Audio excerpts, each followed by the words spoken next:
আসসালামু আলাইকুম, আদাব। আজকে আমি আসলে তিনটি গুরুত্বপূর্ণ কন্টেন্ট নিয়ে আলাপ করার প্রয়োজন রয়েছে। একটি একটি করে করব তিনটি পর্বে। প্রথম পর্বে যে আমি বিষয়টি নিয়ে আলোচনা করতে চাই সেটি হচ্ছে জঙ্গি সর্দার ইউনূসের, অর্ধ নোবেল বিজয়ী ইউনূসের নতুন আবিষ্কার, নতুন নাটক। বাট আমি জানি না এর স্ক্রিপ্ট কে লিখেছে। যদি ফারুকি লিখে থাকে, ফারুকি যে জঘন্য এবং দুর্বল স্ক্রিপ্ট লিখতে পারে এটা অবশ্যই এই মুহূর্তে বিশ্বাস করা সম্ভব, কারণ ও তো আর সেই আগের ফারুকি নেই, অথবা আগে হয়তো এমনই ছিল। আগের সরকারের আমলে বউকে দিয়ে বিভিন্ন ফায়দা লুটেছে। মুজিব বঙ্গবন্ধুকে নিয়ে যে ছবি নির্মিত হয়েছে, সেই ছবিতে তার বউ তিশা বঙ্গমাতা বেগম মুজিবের ভূমিকায় অভিনয় করেছিল। যাই হোক, নাটকটি আয়নাগর বিষয়ক।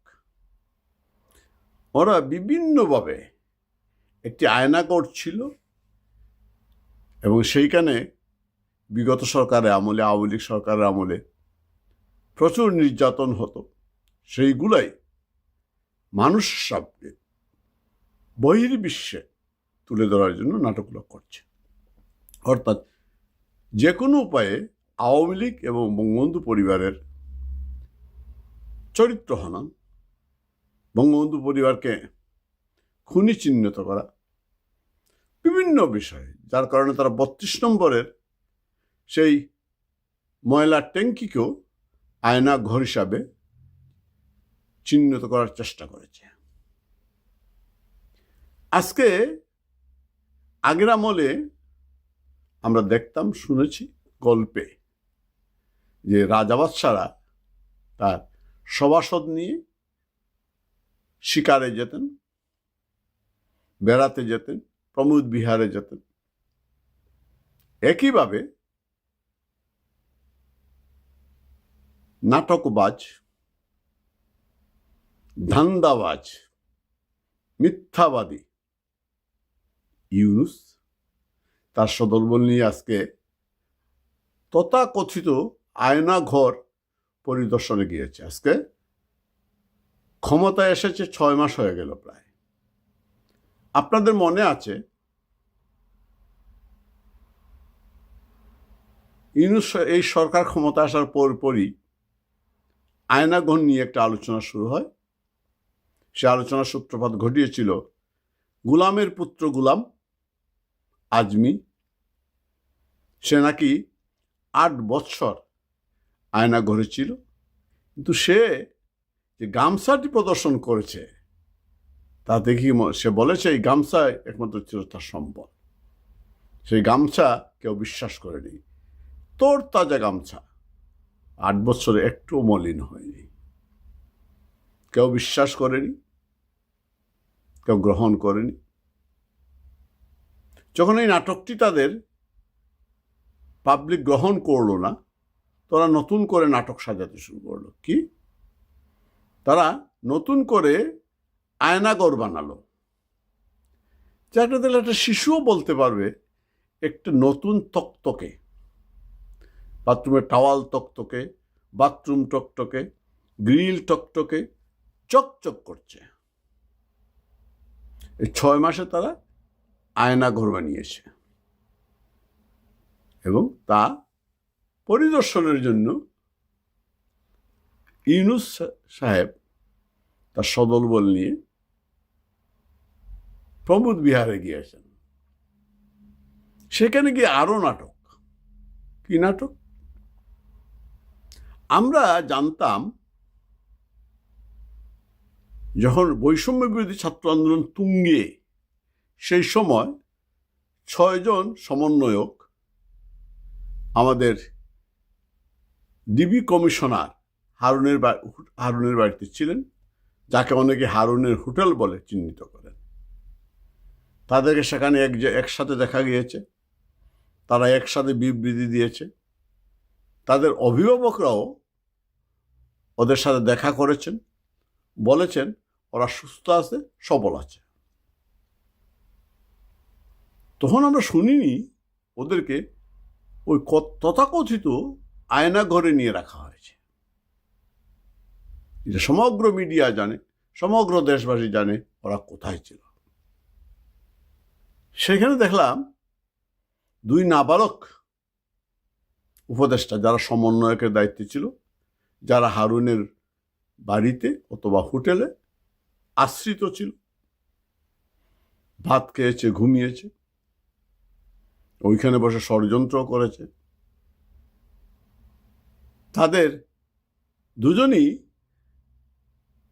ওইখানে তাদের যে গুম করে রাখা হয়েছিল, জিম্মি করে রাখা হয়েছে বলে রুমটি দেখেই চিনতে পেরেছে। স্মৃতিশক্তি এত প্রবল, এত তকতকে ঝকঝকে আয়নাঘর, সব কিছু তো পরিষ্কার। সরকার যদি গুম করে রাখে তাইলে এত যত্নে রাখবে কেন? কিন্তু মনে হচ্ছিল ওদের এই আয়না ঘর না, বোধহয় জলসাগর। আরেকজন দেখলাম, এটা হলো নাহিদের কথা, নাহিদ ইসলাম। আরেকটা আসিফ মাহমুদ সজীব ভুইয়া, সে ওয়ালে আঙ্গুল দিয়ে দেখাচ্ছে, ওয়াল দেখেই তার মনে পড়ে গেল ঘরের কথা। আচ্ছা, এই লোকটাকে, এই ইউনূসকে নোবেল কমিটি কিভাবে নোবেল দিল? এই বুদ্ধি তার, নাকি সে আসলে একটা শয়তান, মানুষকে ম্যানিপুলেট করে বিভিন্নভাবে সে ফায়দা হাসিল করতে চায়? যেন এই আন্দোলনের সময় সে দেশে ছিল না, সে তখন নিজেকে বাঁচানোতেই ব্যস্ত। জেলে যাবে, 669 কোটি টাকা জরিমানা দিতে হবে। সে নিজেই স্বীকার করে যে চিন্তা করতেছিল সে দেশে আসবে কি আসবে না। সেই সময় তার কপাল ফেটে গেল। দুর্ভাগ্যক্রমে সেনাবাহিনীর বেইমানি এবং আমাদের মানুষগুলো ভুল তথ্যের কারণে অথবা সেনাবাহিনীর উপর অধিক ভরসা করার কারণে বঙ্গবন্ধু কন্যার আমরা হেরে গেলাম, দেশ ত্যাগ করলাম। তারপর ইউনূস দেশে আসলো, আইসা ইউনূসকে নিয়ে আসা হলো। কারণ ওরা জানো, ছাত্ররা জানে ওই লোককে ছাড়া সবার কাছে গ্রহণযোগ্য করে। কারণ তার যে একটা মেকআপ, তার যে আবরণ, যে মুখোশ, ভালো মানুষের মুখোশ। শয়তানের কিন্তু ভালো মানুষের মুখোশ থাকে। শয়তান যখন কথা বলে মানুষের জন্য বিভ্রান্ত করে, অত্যন্ত ভালো মানুষ হিসেবে ভালো ব্যবহার করে। সবাই মনে করলো আরে এই লোকটা হইলে সব একটু, ওর তো কোনো ক্ষমতার লোভ নেই, দেশটা একটা পর্যায়ে চলে যাবে। ওরা ভাবলো ইউনূস যেহেতু অর্ধ নোবেল বিজয়ী, তাই বিশ্বে একটা বিশাল দৈত্য মার্কামূলক, দৈত্যের মতো বিশাল ক্ষমতার দিক থেকে দৈত্যের মতো সবার ভাবনা। ইউনূস আসলেই ক্ষমতায় দেশ বিদেশি টাকায়, ডলারে ভেসে যাবে, সমস্যা থাকবে না। একটা নির্বাচন হবে, সুষ্ঠু নির্বাচন। 2-6 মাস মতো আমরা কি দেখছি? সবার কিন্তু আজকে ফুলটা ভেঙে গেছে, কেউ আর ইউনূসকে বিশ্বাস করতে চায় না। যে লাল পতাকার সাংবাদিকরা গত 15 বৎসর যাবৎ আওয়ামী লীগ বিরোধী আন্দোলনে ইন্ধন জুগিয়েছে, রসদ জুগিয়েছে। তাদের বক্তব্য, তাদের ইউটিউব চ্যানেলের বক্তব্য যদি আপনারা শুনেন, টক শো শুনেন, দেখবেন তারা কি কথা বলছে। সব সেক্টরের মানুষ হতাশ, সাধারণ মানুষ তো হতাশই। কারণ এই আন্দোলনের সাথে সাধারণ মানুষের, কৃষক শ্রমিকের কোনো সম্পর্ক ছিল না।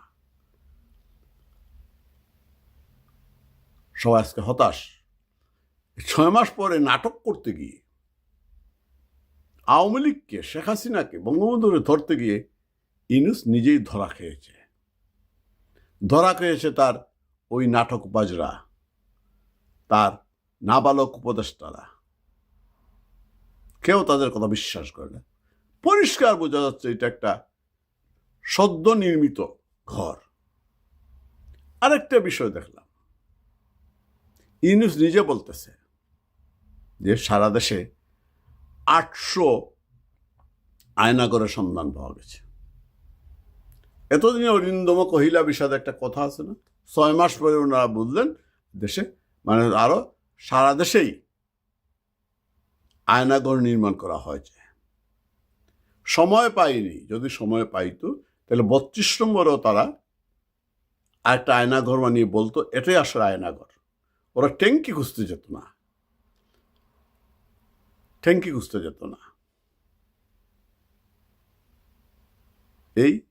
এই নাটকবাজ ইউনূস কি বলেছে, আমি ইত্তেফাক থেকে 800 আয়নাঘর সম্পর্কে যা বলেছে আমি পরে শোনাচ্ছি আপনাদেরকে।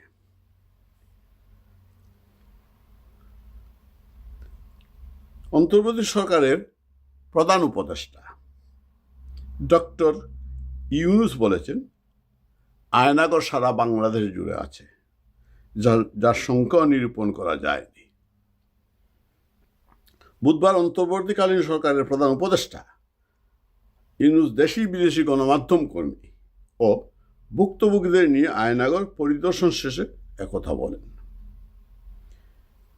জানা গেছে ইতিমধ্যে প্রতিরক্ষা গোয়েন্দা মহাদদ অধিদপ্তরের যৌথ জিজ্ঞাসাবাদের সেল এবং র্যাব 2-এর CPC 3-এর ভেতরের সেলগুলো পরিদর্শন করেছেন।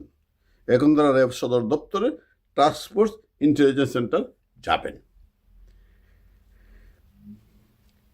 তো এরকম ইন্টারঅ্যাকশন সেল, টর্চার সেল সারা দেশ জুড়ে আছে, সেগুলো শুনলাম আজকে। ডক্টর ইউনূস বলছেন, তিনি আজকে শুনলেন এই সেলগুলো। 6 মাস শুনেননি, আজকে শুনলেন।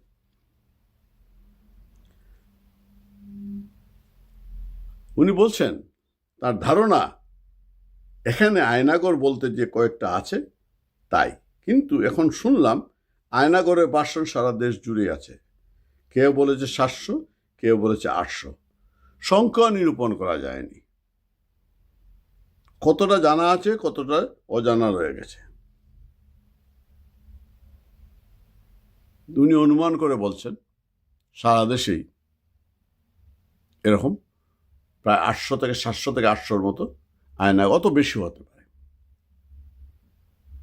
দেশের মানুষ যে কেউ জানে না এগুলা, উনি জানেন, উনাকে তথ্য দিচ্ছে।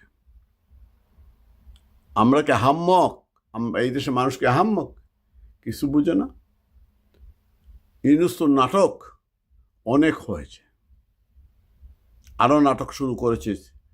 ডিসেম্বর নির্বাচন দেবে বলে নির্বাচন কমিশনকে দিয়ে প্রস্তুতি নিচ্ছি বলে, আসলে নাটক, নির্বাচন তো করবি না, নিরপেক্ষতা ভান করে কিংস পার্টি করাচ্ছ, আবার দীর্ঘদিন ক্ষমতায় থাকতে চাও। তোমাদের কোনো কিছুতেই কাজ হবে না। মানুষের কথা কান পেতে মানুষের কথা শুনো, মানুষ কি বলছে।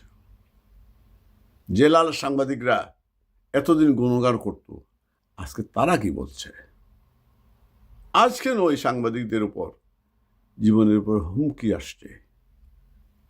সুতরাং নাটক কম করো প্রিয়, অনেক নাটক হয়েছে। এই দেশের মানুষ সস্তা বস্তা পচা নাটক নিতে পারে না, নিবেও না। বঙ্গবন্ধুর সাথে দেশের মানুষের নারীর সম্পর্ক কতিপয় রাজাকার আর উগ্র জঙ্গি গোষ্ঠী ছাড়া এদেশের মানুষের প্রত্যেকটি মানুষের অন্তরে বঙ্গবন্ধু। সুতরাং এই আয়না ঘর ফায়না ঘর এসব বলে মানুষকে বিভ্রান্ত করা যাবে না। দিন ঘনিয়ে আসছে, প্রস্তুত হও।